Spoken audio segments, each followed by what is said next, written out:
Imagina que você está fazendo uma prova. E nessa prova, a principal pergunta é: quem é você, de verdade? Só que você não pode dizer nem o que você faz e muito menos o que você tem. Será que você conseguiria hoje dizer quem você é de verdade? Se você tem dúvidas, fica comigo. Vamos conversar sobre esse assunto hoje. Veja só, o mundo atual é um mundo em constante transformação. E no decorrer da história, nós tivemos pontos importantíssimos que realmente separaram épocas ou separaram ciclos.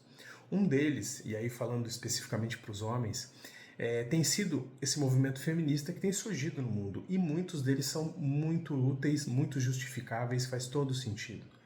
Porque lá no início o homem se tornou bastante machista. Isso é fato. Exageramos, não é verdade? E com o passar do tempo, é justo, é necessário que para as mulheres exista um pé de igualdade, sim, com certeza. Só que o movimento ele extrapolou um pouco. E hoje, muitos desses movimentos, eles querem que os homens fiquem abaixo daquilo que as mulheres são. E isso tem causado um enorme problema. E qual é? A falta de identidade masculina. Então, hoje, por exemplo, um homem ele tem os papéis muitas vezes invertidos na família. Ele deixou de ser o provedor, ele agora é o homem que cuida da casa, ele é o homem que cuida dos filhos. Veja, isso tem benefícios, mas também tem malefícios. Homens hoje que não sabem que são mais quem são, na verdade, perderam sua identidade, que são vistos ou como machões ou como pessoas fracas. E isso tudo tem um grande problema na constituição da família. Veja só, todo ser humano ele é criado à imagem e à semelhança de Deus. Só que acima de tudo, Deus tem uma identidade que ele dá para cada um de nós. E essa identidade não tem nada a ver com aquilo que nós fazemos ou com as nossas profissões, por exemplo. Você já viu por aí alguém que pergunta e fala assim: quem é você? Eu sou médico. Eu sou o Cauê, eu sou médico. Ou eu sou engenheiro. Isso não é quem você é. Isso é aquilo que você faz, a sua atividade profissional. Entende? Então, eu sou marido, eu sou filho. Não, isso não é identidade. Isso são papéis que você desempenha no decorrer da sua vida. Ou seja, o que a gente precisa entender é quem nós somos na essência e quem essencialmente nós precisamos nos tornar para que nós possamos alcançar aquilo que é um propósito de Deus para cada um de vocês, para cada um de nós, aliás, né? Homens, mulheres, todos. Todos temos uma função. A palavra diz que Deus conhece os nossos dias antes que nós fôssemos formados. Então ele já tem planos e propósitos para cada um de nós, nós precisamos descobri-los. E para descobrir a gente precisa entender quem nós somos de verdade. Eu falo para vocês assim, eu já passei muito tempo da minha vida sem saber quem eu era e sem uma identidade formada. E a mesma pergunta que eu faço para vocês, eu me faço todos os dias. Quem eu verdadeiramente sou? Porque é muito fácil hoje a gente colocar um padrão e dizer eu sou dessa forma. Só que como eu falei no início, o mundo está em constante transformação. E mesmo depois que eu conheci Cristo, mesmo depois que eu fui convertido por Ele, eu confesso para vocês que em muitos momentos eu não fazia ideia, eu não sabia verdadeiramente quem eu era, embora eu já tivesse um vislumbre daquilo que a palavra de Deus falava sobre mim. E saber quem nós somos tem muito mais a ver com o nosso futuro do que propriamente com o nosso presente. Porque olha só, ninguém mesmo, consegue avançar no futuro dentro de um projeto que Deus tem para a sua vida se antes não souber quem é hoje. Olha só, Davi, por exemplo. Davi estava numa situação, era um pastor de ovelhas e naquela época pastor era algo em subjugado, não era um cargo importante, mas ele sabia quem ele era. E por ele saber quem ele era, ele deu os passos necessários para que pudesse vir a se tornar aquilo que Deus tinha para ele, o projeto, né? Rei de Israel. E um rei épico, porque é lembrado até hoje. Tanto é que Jesus era quem? Filho da casa de Davi. Então, mas ele primeiro precisou entender quem ele era em Deus. E o homem ele vem programado com dois polos: lutar ou amar. Ou melhor, lutar e amar. Aquele homem que só luta corre o risco de se tornar duro e insensível. Aquele homem que somente ama, ele tende a dar vazão apenas ao seu lado mais terno, ao seu lado mais meigo, talvez sensível. Tanto na luta como no amor, são características e capacidades que pertencem ao homem e que devem andar em sinergia, juntas. O que nós vemos com muita frequência é o fato de que muitas vezes são as mulheres que buscam ajuda. para que possam melhorar os seus maridos, seus filhos, os namorados. Fato é que se torna muito raro nos dias de hoje quando homens por si só buscam ajuda. E isso é necessário para todos. Ninguém está livre de necessitar de ajuda. Aquele que acha que já tem tudo, cuidado. A palavra diz, vigia. Aquele que está de pé, vigia para que não caia. Então todos nós precisamos de ajuda. E Deus usa homens e mulheres para que nós possamos ser edificados. Então hoje o que acontece? Nós perdemos muitas vezes a referência de homens de verdade. Carecemos de exemplos atuais de homens que sejam segundo o coração de Deus. E aí eu preciso falar para você que muito provavelmente a mídia, o programa que você assiste, ele não está retratando verdadeiramente o homem como ele precisa ser na sua essência. E não estou dizendo que eles não existem por aí. Existem. Sei que existem muitos, e muitos deles andam por aí. Só que eu digo para você que o que tem ganhado mais evidência nas mídias são homens que em nada se parecem com o modelo bíblico masculino. E isso precisa mudar. Nós somos muito fechados, infelizmente, homens, e isso tem gerado uma destruição silenciosa nas nossas vidas e principalmente nas nossas famílias. Quantas famílias por aí em que não existem pais? Pais abandonaram seus lares. A mãe precisa estar ali fazendo os dois papéis.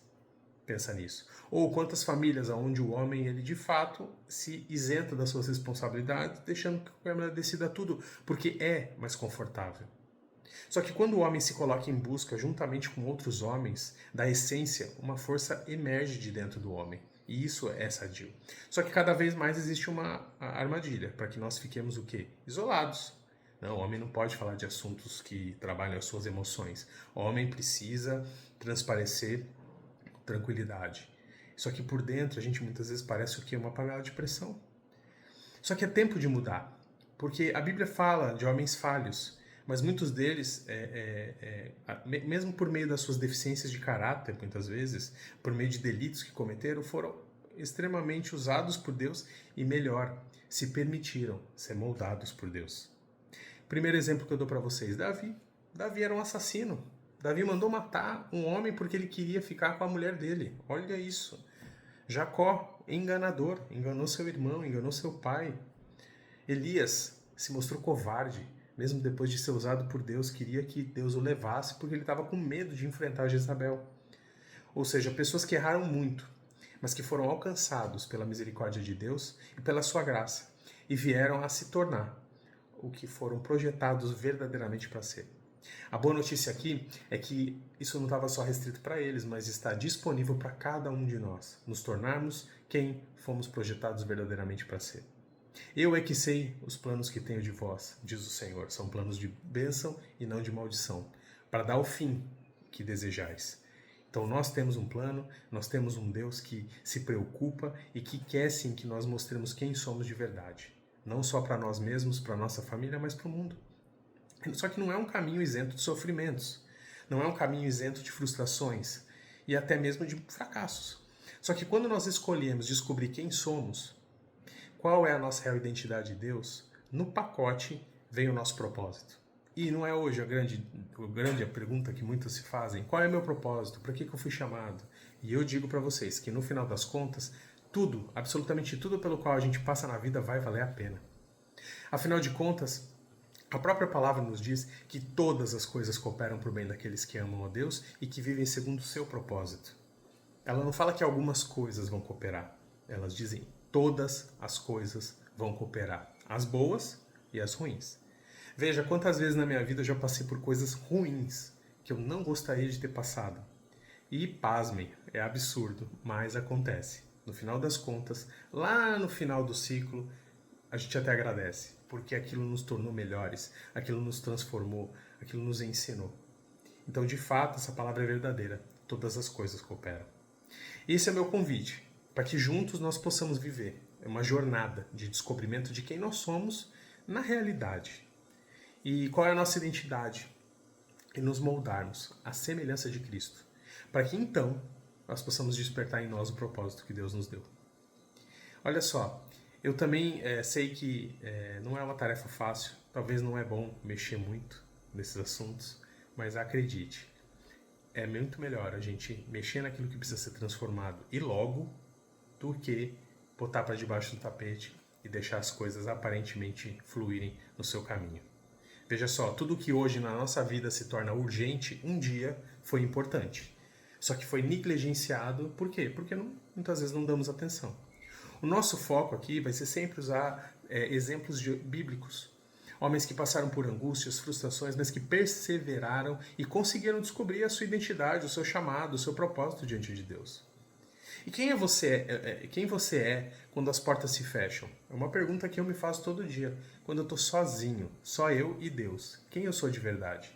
Qual é a máscara que eu preciso tirar para me tornar quem eu sou na essência? Hoje você vive o seu propósito de vida? Eu vivo? Você vive? Como tem sido isso para nós?